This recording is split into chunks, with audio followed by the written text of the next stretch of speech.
Reserve Forest Area fauba loina patata salame sir. Sibu sigi patasi karmain kaksi hai.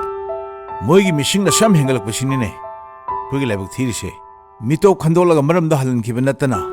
Iramdam kannabagi lambi amata leite. Se aigi Forest Department sidi pungloi luir bani ne sir. Moina popi thana phona bata.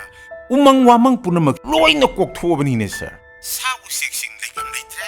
Sir masi lu ma semhaudragadi. Aikhoigi iramdam si kanba haibasi oithokna roi sir. Aina khwaidagi nuaitipse. Akhoi masel bhag lingjin manadra basini ne. Politics ka seng batan jai yengnaraga micham miya mu khulai wene sinari. Makhoi be victim ohele. Ain gi wangda narun da changsal eba mi to miyam singa sina. Akhoi yelho mi masingdagi masing hengale emi.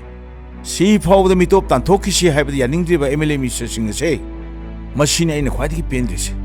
Sir mitop tanthokse habita yaningdragadi aikoi maselgi marakta sindok sinjin kharadi tawba taredana sir. Aikoi khara phirep chumna lepasumena adumaina khale sir. Pare pare. Ai lake adu khanasi.